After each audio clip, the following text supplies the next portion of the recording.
വള്ളിക്കാട് ടൗണിൽ കാറിടിച്ച് യുവാവ് മരിക്കാനിടയായ അപകടത്തിൽ വാഹനം ഓടിച്ചയാളെ കണ്ടെത്തിയ വടകര പോലീസിന് അഭിനന്ദന പ്രവാഹം.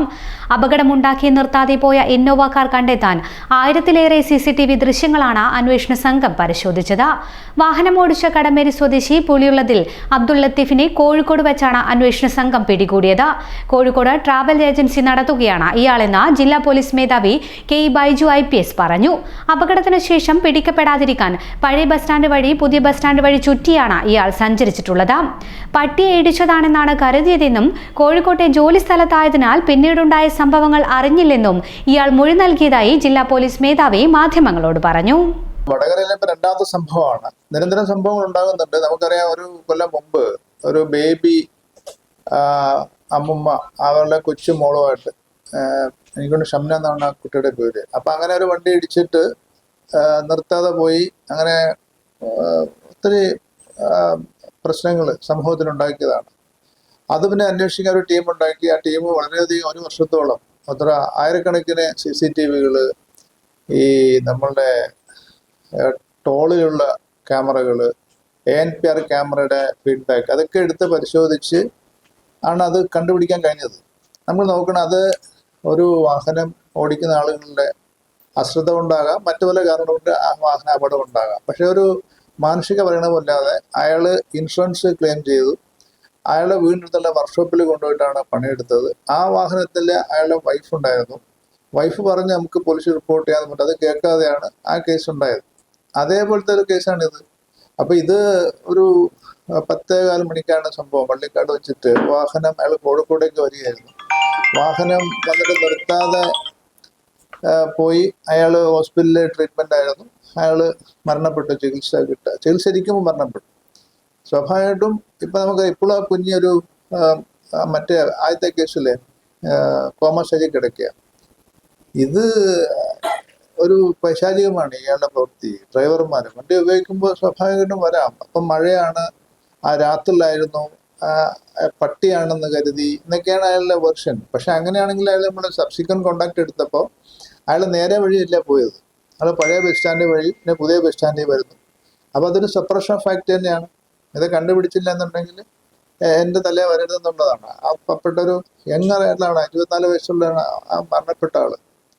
അപ്പൊ അത് സ്വാഭാവികമായിട്ടും വാഹനം ഉപയോഗിക്കുന്ന ആളുകൾ പരിശോധിക്കാം, റിപ്പോർട്ട് ചെയ്യുകയും ചെയ്യേണ്ടതാണ് എന്നുള്ളതാണ് പോലീസ് പറയാനുള്ളത്. കാരണം ആർക്കും അപകടം വരാം. അപ്പൊ അത് ഉണ്ടാകരുത് എന്നുള്ളതാണ് പോലീസിന് പറയാനുള്ളത്. വാഹന അപകടം ഉണ്ടായാലും അപ്പം റിപ്പോർട്ട് ചെയ്യുക, അയാൾക്ക് നടപടികൾ നടത്തുക, അയാൾക്ക് ചികിത്സ കൊടുക്കുക. ഇപ്പൊ പട്ടിയാണെങ്കിൽ അപ്പം നോക്കി ബോധ്യപ്പെടണ്ടേ? ആ പാവപ്പെട്ട ആള് പരിക്ക് പറ്റിയോടെ റോഡിൽ കിടക്കുകയായിരുന്നു. പിന്നെ ആരോ വന്ന അയൽവാസികൾ സൗണ്ട് കേട്ട് വന്ന് അവരാണ് ഹോസ്പിറ്റലിലാക്കിയത്.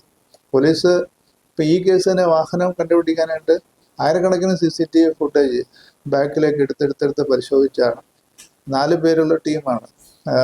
വടകരയിലെ ഇൻസ്പെക്ടറും സബ് ഡിവിഷൻ ഓഫീസർ ഹരി എല്ലാവരും കൂടി താല്പര്യം എടുത്തിട്ടാണ് അവർ കുറേ അവരുടെ ഒരു എഫേർട്ടാണ്. അപ്പൊ അത്രയും വേറെ ഒരു ജോലി പോലും ശ്രദ്ധിക്കാതെ ഈ ഒരു കേസിന് വേണ്ടിയിട്ട് പോവുകയാണ്. അപ്പോൾ വണ്ടിയുടെ ഇൻഷുറൻസ് കൊണ്ട് അയാൾക്ക് പരിക്ക് പറ്റിയ ആളാണ്. അത് പോയി കാണുക ഒരു സമൂഹ മനസാക്ഷി ഞെട്ടിക്കുന്ന സംഭവമാണ്. ഇങ്ങനെ ചെയ്യരുതെന്നുള്ളതാണ് പോലീസിന് പറയാനുള്ളത്. ഇപ്പോൾ നമ്മൾക്കറിയാം, ഇപ്പം വാഹനങ്ങൾ പോകുന്ന സ്പീഡ് തുച്ഛം കുറവാണ്. മഴ നമുക്കറിയാം കണ്ടിന്യൂ ചെയ്തുകൊണ്ടിരിക്കുന്നു. റോഡ് കൊണ്ട് തീർന്നില്ല, സർവീസ് റോഡൊക്കെ കുഴപ്പം. ഇതും ഈ ആക്സിഡന്റ് നടന്നിടത്തും ഈ പറഞ്ഞ ആദ്യ സ്പീഡിലാണ് പോകുന്നതാണ് ആളുകൾ പറയുന്നത്. അപ്പൊ അങ്ങനെ പോകേണ്ട ആവശ്യമില്ല. അവിടെ സ്ലോയിൽ പോകുന്ന കാര്യമുള്ളൂ. അത് കുഴിയൊക്കെയുള്ള റോഡാണെന്നാണ് മനസ്സിലായത് സീൻ കാണുമ്പോൾ. അപ്പോൾ അത് ഈ പറഞ്ഞ പോലെ ഉണ്ടാകാതിരിക്കട്ടെ എന്നേ പറയാനുള്ളൂ. നമുക്കറിയാം 4000 ആളുകളാണ് റോഡ് ആക്സിഡന്റ് പെട്ട് മരിക്കുന്നത്. എല്ലാ ലോകത്തും ഉണ്ട്. ഈ പറഞ്ഞ കേരളത്തിലെ കണക്ക് മാത്രമാണ് ഈ പറഞ്ഞത്. ഇപ്പൊ തന്നെ എത്രയോ ബസ്സുകളിലെ മരണപ്പാച്ചിൽ. ഹൈക്കോടതി ഇപ്പോൾ അത് മോണിറ്റർ ചെയ്യേണ്ട കേസുണ്ട്. Police ration negligence act drive നടത്തണോ, നിരന്തരം നടക്കുന്നുണ്ട്. കേസുകളുടെ എണ്ണം കൂടുന്നുണ്ട്. അപ്പോൾ വാഹനം ഉപയോഗിക്കുന്ന ആളുകൾ ഈ മരണപ്പാച്ചിലിൻ്റെ ആവശ്യമില്ല. എല്ലാ ആളുകൾക്കും റോഡ് ഉപയോഗിക്കണം. ഒരു ഡിഫെൻസീവ് ഡ്രൈവിംഗ് ആണ് എല്ലാവരും ചെയ്യേണ്ടത്. ഇതാണ് ഇതിനെപ്പറ്റി പറയാനുള്ളത്. ഇവര് വണ്ടി ഓടിച്ച ആളാണ്. പക്ഷേ ഈ വണ്ടി വാങ്ങിയത് 3 പേര് ചേർന്നിട്ടാണ് വാഹനം വാങ്ങിയത്. ആരുടെ ഈ വാങ്ങിയ ആളുടെ പേര് രജിസ്റ്റർ ചെയ്തിട്ടില്ല. ഇപ്പോഴും മറ്റേ പഴയ ആർസി ഓണറുടെ പേരിലാണ് വാഹനമുള്ളത്. 3 മാസമായ അയാൾ വാഹനം ഇവർക്ക് കൊടുത്തിട്ട് രജിസ്റ്റർ ചെയ്യേണ്ട നടപടികൾ നടക്കുമെന്നാണ് മനസ്സിലാക്കുന്നത്. അയാൾ കൺസ്ട്രക്ട് ലയബിലിറ്റി എന്ന് പറയാൻ പറ്റില്ല. അയാളുടെ ഡ്രൈവറാണെങ്കിൽ നമുക്ക് പ്രതിയാക്കായിരുന്നു. അയാൾ കൊടുത്തതിൻ്റെ വിലപ്പറ്റ് വാഹന ഉടമ്പടി കരാർ, വിലപ്പറ്റ കരാറൊക്കെ ഉണ്ടപ്പോൾ അയാൾക്ക് അതിൻ്റെ ഒരു പ്രോസസ്സിംഗ് ആണ്. ആക്ച്വലി നിയമം പറയണത് വാഹനം കൊടുക്കുന്ന ആൾ തന്നെ മറ്റാൾ പേര് രജിസ്റ്റർ ചെയ്ത് കൊടുക്കണമെന്നാണ് മോട്ടോർ വെഹിക്കിൾ റൂൾസ് പറയണത്. അപ്പോൾ അതിൻ്റെ പേപ്പേഴ്സൊക്കെ കൊടുത്തിട്ടുണ്ട്. അത് പരിശോധിച്ചിട്ട് നടപടി എടുക്കും. അയാൾ പോയത് കോഴിക്കോടേക്കാണ്. ഇയാളെ പിടിച്ചത് നമ്മൾ ഈ കോഴിക്കോട് നിന്ന് ഐഡൻറ്റിഫൈ ചെയ്ത വണ്ടി ഐഡൻറ്റിഫൈ ചെയ്തിട്ടാണ് ആ സ്ഥാപനത്തിൽ പോയിട്ടാണ് ആളെ ഐഡൻറ്റിഫൈ ചെയ്ത് വാഹനം പിടിച്ച് സീസ് ചെയ്തത്.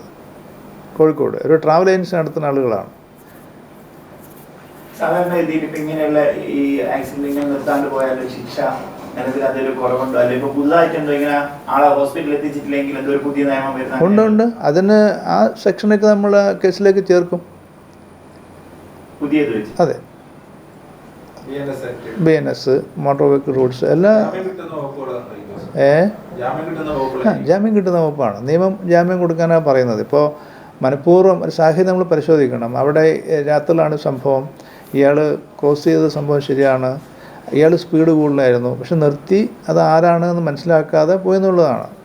പിന്നെ വാഹനം ഓടിക്കുന്ന ആളുകൾ ഇപ്പോൾ നമ്മൾ റോഡ് എത്രയോ ആളുകൾ നായ കുറുകെ ചാടിയ ബൈക്കുകളുടെ ആളുകൾ ആക്സിഡൻറ്റ് പെടുന്നു.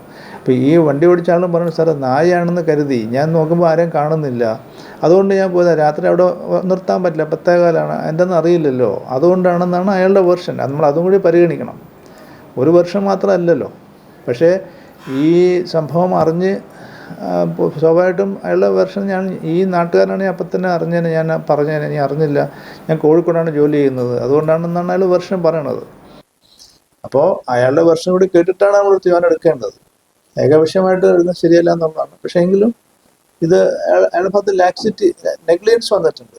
അതാണ് പഴയ സ്റ്റാൻഡ് വഴി പുതിയ സ്റ്റാൻഡിലേക്ക് വരുന്നത്. ഇത് ബോധപൂർവമായിട്ട് ഒരു വിളിപ്പമണിയിൽ നടത്തി ഉണ്ട്. അതാണ്. പിന്നെ അതിപ്പോൾ ഞാൻ ഭയന്നിട്ടാണെന്നാണ് അയാളുടെ വെർഷൻ. ആരാണ് എന്നെ പൊള്ളുകയാണ്, ഞാൻ ട്രാവൽ ഏജൻസി നടത്തുന്നതാണ്, എന്നെ അതിൽ ആക്രമിക്കാൻ വരികയാണ്, അങ്ങനെയൊക്കെയാണ് വെർഷൻ പറയണത്. പക്ഷെ അത് നമുക്ക് തള്ളിക്കളയാനും പറ്റൂല. പക്ഷേ അയാളുടെ റൂട്ട് വെച്ചിട്ടാണെങ്കിലും പറഞ്ഞത്, അങ്ങനെയാണ് നേരെ പോയിക്കൂടി. അതുകൊണ്ടാണ്. അപ്പോൾ എന്തോ അയാളുടെ സെപ്പറേഷൻ ഓഫ് ഫാക്ട് ഉണ്ട് എന്നാണ് നമ്മൾ പരിശോധിക്കാൻ മനസ്സിലാക്കുന്നത്. ഇതുപോലെ നല്ല സുന്ദരിയായിരിക്കണം. അപ്പോ കല്യാണ പെണ്ണോ? അത് ചിറ്റപ്പന്റെ ഇഷ്ടം. ഇത് മതിയോ? ചിറ്റപ്പ. പാർക്കോ ഗോൾഡ് ആൻഡ് ഡയമണ്ട്സ്,